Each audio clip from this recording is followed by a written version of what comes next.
Unsure of your dream? Study abroad destination? Clear your doubts. Videsh Consult. Call 9676502888.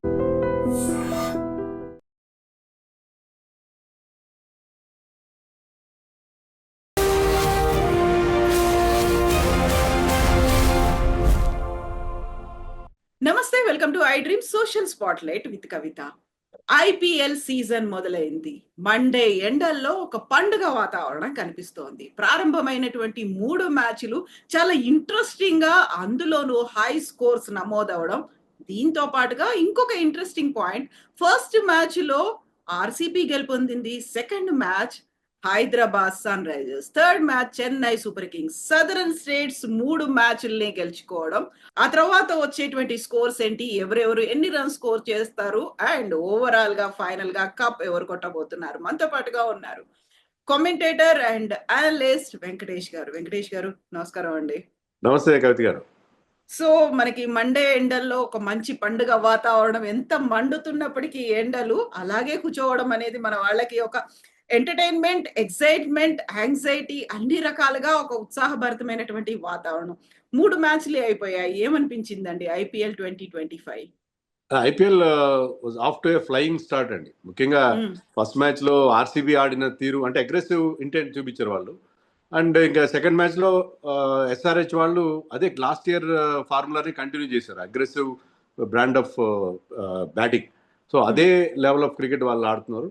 ఇంకా third match లో చెన్నై వాళ్ళ typical Chennai wicket, లో and slow wicket, దానిపైన spinners దాని upper hand తీసుకోవడం.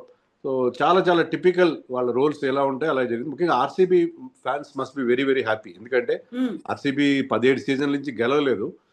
17 season నుంచి గెలవని టీం ఈసారి చాలా కాన్ఫిడెంట్ గా స్టార్ట్ చేశారు వాళ్ళ క్యాంపెయిన్.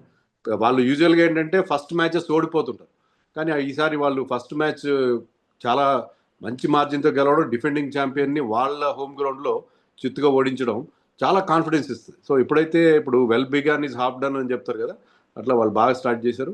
ఇంకా ఎస్ఆర్హెచ్ విషయానికి వస్తే ఎస్ఆర్హెచ్ ఫ్యాన్స్ కొంచెం డిసప్పాయింట్ అయ్యారు. ఎందుకంటే నేను కొన్ని ట్వీట్స్ చూశాను. అదేంటంటే SRH poor batting by SRH, the could not cross 300. So వాళ్ళు అలాంటి హై స్టాండర్డ్స్ సెట్ చేశారన్నమాట. వాళ్ళు 286 కొట్టినా సరే fans are feeling that was not enough, that was not good batting. So ఆ రకమైన హై స్టాండర్డ్స్ కొత్త బెంచ్ మార్క్ క్రియేట్ చేశారు. సో ఈ ఏడాది ఖచ్చితంగా 300 ఎస్ఆర్హెచ్ క్రాస్ అవుతుందని చెప్పి there was a strong feeling. దానికి ఇండికేషన్ మనకి ఫస్ట్ మ్యాచ్ లోనే దొరికేసింది.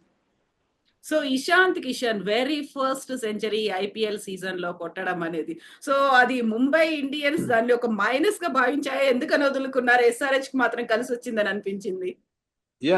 ముంబై ఇండియన్స్ వదులుకున్నారంటే మరి 5గురిని వాళ్ళు రిటైన్ చేసుకున్నారు. యంగ్స్టర్ తిలక్ వర్మ ఆర్ ఇషాన్ కిషన్ ఇద్దరిలో ఒకరిని రిటైన్ చేసుకోవాలి. ఎందుకనో ఇషాన్ కిషన్ ఇటీవల ఇండియన్ టీంలో ప్లేస్ కోల్పోవడం, సెంట్రల్ కాంట్రాక్ట్ కోల్పోవడం, సమ్హౌ లాస్ట్ సీజన్ కూడా అతను బాగా పర్ఫామ్ చేయలేదు. Whereas Tilak Varma was performing well. So వాళ్ళు తిలక్ వర్మని ప్రిఫర్ చేసి ఇషాన్ కిషన్ని పక్కన పెట్టారు. ఇప్పుడు ఏమైనా రిగ్రెట్ అవుతున్నారు? Tilak Varma still doing well. Tilak Varma మంచి ఫ్యూచర్ ఉంది, definitely somebody for the future. కానీ వాళ్ళు ఇషాన్ కిషన్ని వదులుకోవడం అనేది డెఫినెట్గా ఒక పెద్ద loss. But it is a big plus for Sunrisers. ఎందుకంటే సన్ రైజర్స్ ఇషాన్ కిషన్ తీసుకోవడం మీద కొన్ని క్రిటిసిజం వచ్చింది. ఏంటంటే అతను బేసికలీ ఓపెనింగ్ బ్యాట్స్మెన్. ఓపెనింగ్లో తప్ప, ఇండియాకి ఆడినా ముంబైకి ఆడినా ఓపెనింగ్లో తప్ప వేరే దగ్గర పెద్దగా అతను రన్స్ కొట్టలేదు. బట్ ఎస్ఆర్హెచ్ ఓపెనింగ్ జోడీ ఆల్రెడీ సార్టెడ్. చాలా well established Abhishek and Travis head ఉంది. వేర్ హిల్ వి బ్యాట్ అనేది ఒక క్వశ్చన్ మార్క్గా కనిపించింది. బట్ అవన్నీ అనుమానాలన్నీ పటాపంచలు చేస్తూ అతను ఫస్ట్ మ్యాచ్లోనే అద్భుతమైన సెంచరీ చేశాడు. In fact that is his first century in IPL. ఐపీఎల్లో చాలా రోజు నుంచి ఆడుతున్నాడు, ఫస్ట్ సెంచరీ ఇన్ ఐపీఎల్. అది కూడా చాలా అద్భుతమైన సెంచరీ కొట్టాడు అతను. సో ఎస్ఆర్హెచ్కి already 4 top class big hitters ఉన్నారు. సో ఇప్పుడు ఆ 5th డైమెన్షన్ కూడా ఇషాన్ కిషన్ యాడ్ చేసినట్టుగా మనకు అనిపిస్తుంది. సో చెన్నై సూపర్ కింగ్స్ మరొకసారి సూపర్ కింగ్స్ అని అనిపించుకున్నట్టున్నారు. ఆ స్కోర్ కావచ్చు, ఆట తీరు కావచ్చు, లైన్అప్ కావచ్చు, ప్రతి ఒక్క దాంట్లోనూ కింగ్స్ అని నిరూపించుకున్నట్టున్నారు. వాళ్ళు particularly they are kings in their home ground అండి. వాళ్ళకి ఏ టీంకి లేనట్టుగా 71% హోమ్ విన్ ఉంది. అది నిన్నటి మ్యాచ్తో ఇంకా పెరిగి ఉంటుంది ఆ పర్సంటేజ్, విన్నింగ్ పర్సంటేజ్. సో చాలా వాళ్ళు హోమ్లో వాళ్ళకి దుర్భేద్యమైన కంచుకోటలు అండి షపాక్ స్టేడియం వాళ్ళకి. సో అదే వాళ్ళ స్ట్రెంత్ ఏంటంటే స్పిన్ బౌలింగ్. ఈసారి అశ్విన్ కమ్బ్యాక్ కావడం, తర్వాత నూర్ అహ్మద్ని వాళ్ళు మామూలుగా చెన్నై ఒక ప్లేయర్ మీద ఎక్కువ అమౌంట్ పెట్టరు. But I think they paid more than 10 crores for Noor Ahmad. Noor Ahmad కోసం చాలా గట్టిగా ఆక్షన్లో వెళ్ళారు. దానికి ఇమీడియట్ రివార్డ్స్ మనకు అక్కడ కనిపిస్తుంది. ఎందుకంటే జడేజా కానీ అశ్విన్ కానీ they are mostly containing bowlers, wicket taking bowlers కాదు వాళ్ళు. బట్ నూర్ అహ్మద్ ఏంటంటే అతను ఒక రిస్ట్ స్పిన్నర్గా, అందులో లెఫ్ట్ ఆర్మ్ రిస్ట్ స్పిన్నర్గా, చైనామన్ బౌలర్గా అతని డెలివరీస్ పిక్ చేయడం, అది ఏది గూగ్లీ ఏది నార్మల్ డెలివరీ పిక్ చేయడం చాలా కష్టం అవుతుంది. సో ఫస్ట్ మ్యాచ్లో ముంబై లాంటి ఒక స్ట్రాంగ్ టీం మీద అతను ఒక ఎక్స్ట్రాడినరీ పర్ఫార్మెన్స్ ఇచ్చాడు. సో వాళ్ళ స్ట్రెంత్ ప్రకారం వాళ్ళు స్పిన్ ట్రాక్ చేసుకున్నారు. దాని మీద ముంబై లాంటి ఒక స్ట్రాంగ్ టీంని ఈజీగా ఓడించేశారు. ఎటు వచ్చి ఏంటంటే వాళ్ళ బ్యాటింగ్లో captain Ruturaj and other opener Rachin Ravindra తప్ప మిగతా వాళ్ళు పెద్దగా బ్యాటింగ్ సరిగ్గా చేయలేదు. అదొక్కటి కొంచెం వాళ్ళకి ఇబ్బందికరం. But otherwise they had a fantastic start. ముఖ్యంగా ఖలీల్ అహ్మద్ బౌలింగ్ కూడా ఇనీషియల్గా అతను వికెట్స్ ఇవ్వడం. ఎందుకంటే మీ స్పిన్నర్స్ బాగా బౌలింగ్ చేయాలంటే మీకు ఇనీషియల్గా మీ పేసర్స్ బ్రేక్ త్రూస్ ఇస్తే ఆ ప్రెషర్ని అప్లై చేయడానికి స్పిన్నర్స్ ఫీల్ అవుతుంది. సో ఈ ఇంట్రెస్టింగ్ ఒక అబ్జర్వేషన్ సోషల్ మీడియాలో అవుతోంది. సౌత్ డామినేషన్ అనేది కనిపించింది. సౌతే విన్నింగ్ టీమ్స్ గా ఫస్ట్ బెంగళూరు, తర్వాత హైదరాబాద్, తర్వాత చెన్నై అనేది. ఇది నిజంగా ఒక అబ్జర్వేషన్ ని దీన్ని జస్ట్ లైక్ దట్ కాకతాళీయంగా జరిగింది అనుకోవాలా, లేకుంటే ఈ మధ్య జరుగుతున్నటువంటి పొలిటికల్ గా సోషల్ ఇష్యూస్ వీటన్నిటి నేపథ్యంలో దీన్ని ఎట్లా చూడొచ్చు అంటారు? కలర్ ఇస్తారండి, డెఫినెట్గా కలర్ ఇస్తారు. కోఇన్సిడెన్స్ కావచ్చు అది. ఎందుకంటే ఫస్ట్ మ్యాచ్లో బెంగళూరు టీం, సెకండ్ మ్యాచ్లో హైదరాబాద్ టీం, థర్డ్ మ్యాచ్లో చెన్నై టీం గెలవడం. ఇప్పుడు ఏంటంటే ఇప్పుడు ఆ ఫీలింగ్ ఒకటి ఏర్పడింది కదా, యాంటీ హిందీ ఫీలింగ్ ఒకటి, తర్వాత డీలిమిటేషన్కి వ్యతిరేకంగా జరుగుతున్న joining for political parties or joining for southern parties. So ఈ నేపథ్యంలో దీనికి ఆ కలర్ ఇవ్వడం సాధారణంగా జరుగుతుంటుంది. బట్ ఏంటంటే ఇది ఫస్ట్ మ్యాచ్ కాబట్టి అలా అయింది. తర్వాత ఐపీఎల్లో మనకు తెలుసు కదా, ప్రతి టీం కొన్ని మ్యాచ్లు ఓడిపోతారు, ప్రతి టీం కొన్ని మ్యాచ్లు గెలుస్తారు. సో ఫస్ట్ మ్యాచ్ గెలిచినంత మాత్రాన అదే ట్రెండ్ కంటిన్యూ అవుతారు అనడానికి లేదు. But one thing I would like to say అదేంటంటే ఆర్సీబీ కానీ, ఎస్ఆర్హెచ్ కానీ, చెన్నై కానీ వాళ్ళు స్టార్టింగ్ మ్యాచ్లో ఎలా ఆడారంటే ఈ సీజన్లో వాళ్ళ టీం బాగా సెట్ అయింది. వాళ్ళు మంచి కాన్ఫిడెంట్ విన్స్ అది. ఇప్పుడు మీకు మెగా ఆక్షన్ తర్వాత ఏమవుతుందంటే మీకు సరైన టీం సెట్ అయిందా లేదా, మీ 11ని మీరు ప్రాపర్గా సెలెక్ట్ చేసుకున్నారు లేదా, ఇలాంటి కొన్ని క్వశ్చన్ మార్క్స్ ఉంటాయి. కానీ ఆ 3 టీమ్స్ కూడా వాళ్ళ 11 విషయంలో కానీ, లేకపోతే టీం ఆడిన తీరు, సో మీకు ప్రతి స్లాట్లో ఎవరైతే ఆడుతున్నారో ఆ రోల్ క్లారిటీ కూడా మనకి క్లియర్గా అనిపించింది. సో ఈ 3 టీమ్స్ డెఫినెట్గా మంచి స్టార్ట్ తీసుకోవడం కాకుండా వీళ్ళు ఈసారి ఐపీఎల్లో వాళ్ళు ప్లే ఆఫ్స్కి వెళ్ళడానికి కూడా ఛాన్సెస్ ఉంటాయని చెప్పి ఫస్ట్ మ్యాచ్ తర్వాత ఒక అభిప్రాయం అయితే కలుగుతా ఉంది మనందరికి. 60 రోజుల పండగ, ఎండాకాలం అంతా ఇందులోనే పోతుంది, హాలిడేస్ ని ఎంజాయ్ చేయొచ్చు అనుకున్నప్పుడు ప్రతిసారి మ్యాచ్ ఐపీఎల్ స్టార్ట్ అవుతుంది అనుకున్నప్పుడు కొన్ని టీమ్స్ మీద ఎక్స్పెక్టేషన్స్ పెట్టుకుంటాము. సడన్ గా పాపప్ అయ్యి వచ్చేవి, లేకపోతే ఆ టైంలో ఎక్సైట్మెంట్, యాంగ్జైటీ కల్పించేవి, డిసప్పాయింట్మెంట్స్ ఇవన్నీ కూడా ఈసారి మనం ఎర్లీగా ప్రెడిక్ట్ చేయొచ్చా, లేకుంటే వెయిట్ చేద్దామంటారా? అంటే ఇప్పుడు మనం ఇంతకుముందు కూడా మాట్లాడుకున్నప్పుడు ఏంటంటే ఈ 3 టీమ్స్ అండి, ఇప్పుడు 3 సదరన్ టీమ్స్, ఆర్సీబీ సదరన్ అనే కాదు, 3 టీమ్స్ ఆర్సీబీ కానీ, ఎస్ఆర్హెచ్ కానీ, చెన్నై కానీ చాలా స్ట్రాంగ్గా అనిపించినాయి. ముంబై కూడా స్టిల్ ఏ స్ట్రాంగ్ టీం. ఎందుకంటే నిన్న మ్యాచ్లో వాళ్ళు ఓడిపోవడానికి ప్రధాన కారణం హార్దిక్ పాండ్యా లేకపోవడం. హార్దిక్ పాండ్యా లేకపోతే టీంకి బ్యాలెన్స్ చాలా ప్రాబ్లం అవుతుంది. ఎందుకంటే ఒక ఆల్రౌండర్గా అది చాలా కీ ఫ్యాక్టర్ ఆ టీంలో.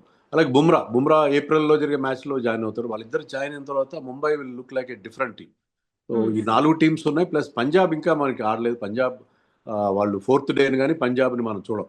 So Punjab also is looking good. And Delhi కూడా తక్కువేం కాదు, ఢిల్లీ కూడా బాగుంది, టీం చాలా బాగుంది, బౌలింగ్ కానీ బ్యాటింగ్ కానీ వాళ్ళకి అంతా ఇంటర్నేషనల్ ప్లేయర్స్, మంచి మంచి ప్లేయర్స్ ఉన్నారు.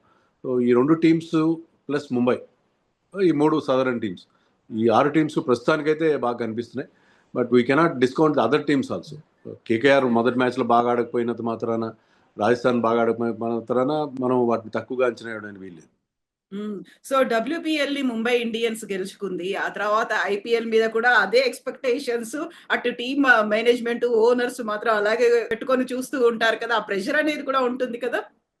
ఉంటుందండి, డెఫినెట్గా ఉంటుంది. బట్ ఏంటంటే డబ్ల్యూపీఎల్ గెలిచిన టీం అంటే సెంటిమెంట్ ప్రకారం చూస్తే లాస్ట్ సీజన్లో RCB team one WPL title, కానీ వాళ్ళ మెన్స్ టీం దాన్ని రిపీట్ చేయలేకపోయింది. సో డబ్ల్యూపీఎల్ విన్ డెఫినెట్గా వాళ్ళకి ఒక కాన్ఫిడెన్స్ ఇస్తుంది.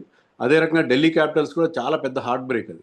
ఎందుకంటే వాళ్ళు వరుసగా 3 సార్లు డబ్ల్యూపీఎల్ ఫైనల్కి వెళ్ళి, ఇప్పటివరకు డబ్ల్యూపీఎల్ జరిగిందే 3 సార్లు, ప్రతిసారి వాళ్ళు ఫైనల్కి వెళ్తున్నారు, ప్రతిసారి కూడా వాళ్ళు they are finishing on the losing side.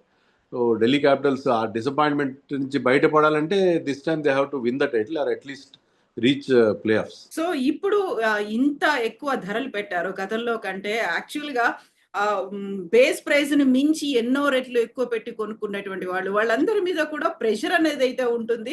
At the same time team owners వీళ్ళ దగ్గర నుంచి కూడా ఇప్పుడు కావ్య కూడా ఇమ్మీడియేట్‌గా తీసుకున్న వెంటనే ఎంత డబ్బంతా అయిపోయింది. మిగిలిన వాళ్ళు తీసుకోవాలా వద్దా అనే ఆలోచనలో ఉన్నప్పుడు బోలెడంత క్రిటిసిజం కూడా కనిపించింది. సో దాన్ని వీళ్ళు జెన్యూన్‌గా ఉన్నారా లేదా డిఫెండ్ చేసుకుంటున్నారా అనేది కూడా చెక్ చేసుకోవాల్సిన పని ఉంటుంది కదా! కొంత గ్యాంబుల్ చేయాలండి వాళ్ళు. ఎందుకంటే మీరు ఒక పర్టికులర్ ప్లేయర్‌ని అనుకుంటారు మీరు బిఫోర్ ఆక్షన్.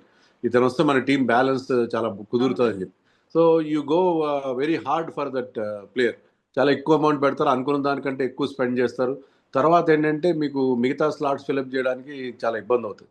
కొన్నిసార్లు కాంప్రమైజ్ అవ్వాలి. మనం అనుకున్న ప్లేయర్ని కాకుండా చాలా అన్‌ప్రూవెన్ ప్లేయర్స్‌ని తీసుకోవాలి. మెగా ఆక్షన్ తర్వాత డెఫినెట్‌గా టీమ్స్ కొంచెం ఇబ్బంది పడతాయి. బ్యాకప్స్ విషయంలో సరైన నిర్ణయాలు లేకుండా ఉంటాయి. కానీ ఎస్ఆర్హెచ్ ఈసారి చేసిన మంచి పని ఏంటంటే లాస్ట్ టైం వాళ్ళ బౌలింగ్ అంత స్ట్రాంగ్గా లేదు.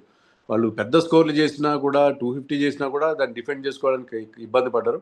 కానీ ఈసారి వాళ్ళు డెఫినెట్లీ బెటర్ సెలెక్షన్ చేశారు. మొహమ్మద్ షమీ ఇంక్లూషన్ కానీ హర్షల్ పటేల్ కాస్త రన్స్ ఇచ్చిన ఈ పిక్స్ అప్ వికెట్స్. అలాగే యాడమ్ జాంపా చాలా ఎక్స్పీరియన్స్డ్ స్పిన్నర్. అతను తీసుకోవడం ఎందుకంటే గతంలో స్పిన్కి ఎప్పుడు ఇంపార్టెన్స్ ఇవ్వలేదు. కానీ ఈసారి మంచి స్పిన్నర్స్ ఉన్నారు. యాడమ్ జాంపా కానీ, రాహుల్ చహర్ కానీ, కొత్త కుడారుడు జిషన్ అన్సారీ కానీ. So I think this time they have done there homework better. Team more బ్యాలెన్స్డ్గా అనిపిస్తుంది. లాస్ట్ టైం అంతా కూడా కేవలం బ్యాటింగ్ మీద వాళ్ళు ఎక్కువ వాళ్ళు ఫోకస్ పెట్టినట్టుగా అనిపించింది. సో ఇప్పుడు ఆల్రెడీ 3 సదరన్ టీంలు గెలిచిన తర్వాత ఎంత ఎంజాయ్మెంట్ ఓవర్ జాయ్ అవుతున్నారు. At the same time memers కూడా బోల్డంత పని పడ్డట్టుంది. వాళ్ళు కూడా దీన్ని తెగ ఎంజాయ్ చేస్తున్నట్టు కనిపిస్తున్నారు. మీకు బాగా నచ్చినటువంటి మీమ్ ఏంటి? ఏ టీం మీద ఎవరి మీద కనిపించింది? నేను అంతగా సోషల్ మీడియా పర్సన్ కాదు. నేను చూడలేదు. ఎవరైనా షేర్ చేస్తే చూస్తాను తప్ప I'm not seen much. But చాలా అయితే జరుగుతున్నాయి. ఇందాక చెప్పినట్టుగా ఆ ట్వీట్ నాకు నచ్చింది.